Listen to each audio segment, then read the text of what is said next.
So hello and welcome back to Pentamath. Today I am going to be doing the first episode of a new series. I'm going to be doing the last 5 top problems of every AMC paper, middle primary, starting from 2004. So let's just get started. I'll get the first problem in. So here is the first problem.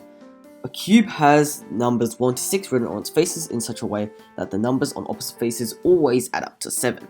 So just a classic dice. So which of the following cubes could not be that cube? So in order for the opposite faces to add up to 7, it means that 1 has to be opposite 6, then 2 has to be opposite 5, and 3 has to be opposite 4. So let me just do that. So 1 is opposite 6, 2 is opposite 5, and 3 is opposite 4. Now let's look at these. So if we see two numbers that are both in this image, like one image, that should be opposite each other, it means it couldn't be that cube because then they would be next to each other, not opposite. So let's look at this one. 1, 2, 3. That means it could be a 6 opposite the 1, 5 opposite to the 2, and a 4 opposite 3. That's fine. 2, 3, 6. Again, that's fine. 4, 5, 6. Again, that's fine. Now here, 1, 4, 6. You notice we have a 1 and we have a 6. 1 is opposite 6, so they can't be next to each other. So it means it has to be D. And then we can also look at E and just confirm that it could have all the numbers opposite each other. So the answer is D. So here is the second problem. A rectangular sheet of paper is folded in half, then folded in half again. A piece of paper is cut out of the folded paper as shown. The sheet is then smoothed out to be its original size again. Which of the following could it be? Right, so right now it looks like that. So it's got a crease that looks like that. So then if we fold it out, as you can see, then it's going to look like E. However, the answer is not E because it has been folded in half twice. So that means we have something like E, but then we have it folded, but then E is the folded image. So that means we need to have 2 of E, which is that is going to be D. So if you fold D, then if you fold it in half, then it will look like E, and then with E, if you fold it in half again, it will look like this. So the answer is D. So here is question number 28. Which of the following could not be an odd number? An odd number multiplied by itself. An odd number plus 2, twice an odd number multiplied by another odd number, or 3 times an odd number. So the best way to do these is just to put in some random values and see what you get. So an odd number multiplied by itself. Okay, let's just say we're going to use 1 because 1 is an odd number. So 1 multiplied by itself, 1 times 1, that's 1. And that's odd, so it could be an odd number. So it's not A. So I'll just put A there. Now for B, it's an odd number plus 2. So again, we're just going to use 1 plus 2, that's 3. And again, 3 is an odd number, so it is possible. Now let's look at C, twice an odd number. So again, we're just going to use 1 as the odd number. So 1 times 2, that is 2, that is not odd. So maybe it's C. We'll come back to it. So now let's look at D.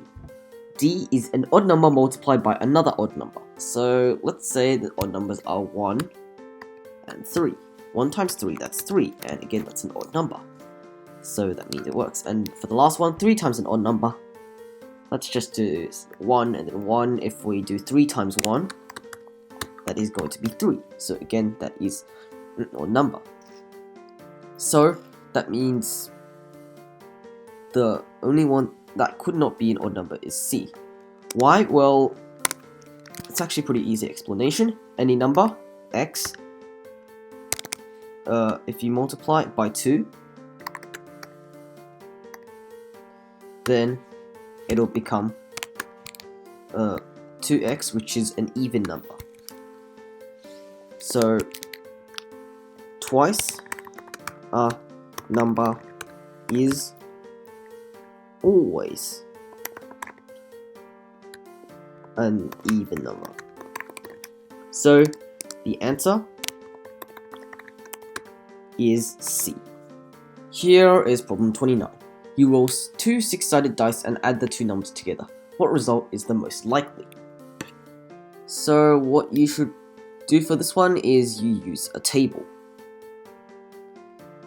So here I'll just do how it would look like. So here is the first row, and here we'll do the second row. So the first row could be 1, 2, 3, 4, 5, or 6, and the second one again it could be 1, 2, 3, 4, 5, 6. So now let's just see what happens if you add the two numbers together. So if you roll a 1 and a 1 and you add them together, that's going to be 2. 1 and 2, that's going to be 3. And 4, 5, 6, 7. And then here, 1 plus 2 is 3.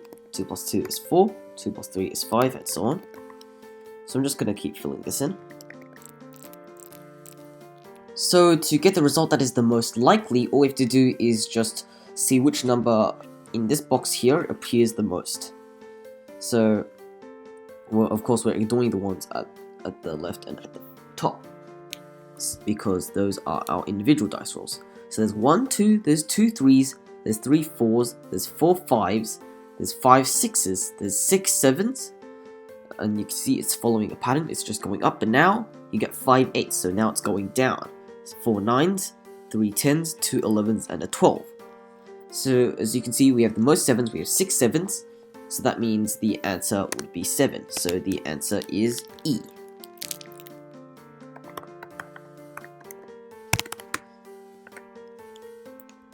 So here is the last problem. So in this diagram we have the small dot is a squash ball, this is a cricket ball, this is a tennis ball, and this is a football. And the scales show what balances. So here we have a football and a squash ball balances with a cricket ball and a tennis ball. We have a cricket ball balances with a tennis ball and a squash ball. We have a football balances with a cricket ball and 2 squash balls. How many squash balls will balance a football? So how we're going to deal with this is by using variables for all of the weights of all the balls. So we're just going to name the variables pretty simply. So we're going to say squash ball is of weight S, a cricket ball is of weight C, tennis ball is of weight T, and a football is of weight F. Now it doesn't actually matter what measurement we're using, so if it's grams or kilograms or anything, all we need is just these variables as numbers. So now we can express all of these scales, these balanced scales with equations. So here in the first one we have a football and a squash ball balances with a cricket ball and a tennis ball. So that means F plus S equals C plus T. Okay, and then we do the same for the other ones. So the next one, a cricket ball balances with a tennis ball and a squash ball. So C equals S plus T. And finally, the last one, football F equals a cricket ball C plus 2 squash balls. So if we have 2 squash balls, it's going to be 2S. So now here are our equations. So all we need to do is we want to find squash balls compared with footballs. So you don't want to have the variables tennis ball or cricket ball getting in the way. So how we can do this is by substitution. So you can see that we have here a cricket ball is a squash ball plus a tennis ball. That means wherever we have a cricket ball, we can just replace it with the weight of a squash ball and tennis ball, and we'll keep the scales balanced. So it's the same for an equation. So what we do is we're just going to take this first equation here, but instead of having C, we're going to replace it with an S plus T, because C is equal to an S plus T. So it's going to be S plus T plus T. That is just equal to S plus 2t. So f plus s equals s plus 2t. Now we can get rid of the two s's on either side by subtracting s from both sides. We get f equals 2t. So now we have expressed footballs in terms of tennis balls. So we know that 2 tennis balls balance a football. However, we still do not know how many squash balls will balance a football, because that was what we were looking for. So now what do we do? Well, notice that we haven't used this equation here yet. Football is a cricket ball plus 2 squash balls. We so far only used these two to get this. So now what we do is we also need to use this one. We can use the same substitution strategy. We can put the c into here and get a slightly different equation. So f plus c is st. F equals c plus 2s. Now replace c with s plus t. Now, so we have a football is a squash ball plus a tennis ball plus 2 squash balls. So that's just going to be equal to 3s plus t. So now that we know that a football is equal to, so I'll just write this again, football is equal to 3 squash balls plus a tennis ball. What we can do now is we've got these two. So now, instead of substituting the c, we're going to substitute the f. So we know that a football is 2 tennis balls. That means that here we can replace this f here with 2t. So that would give us here 2t equals 3s plus t. And then if we simplify that, we get t equals 3s. So a tennis ball is 3 squash balls.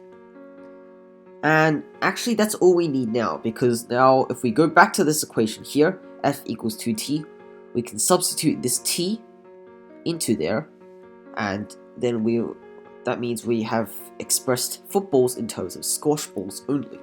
So what would happen if we did that? So f equals 2t. So then we replace t with 3s, so f equals 2 times 3s. That is going to be 6s. So that means that 6 squash balls, so this means 6 squash balls balances a football. So if we go back up, 6 is just D, so that means the answer to this is D.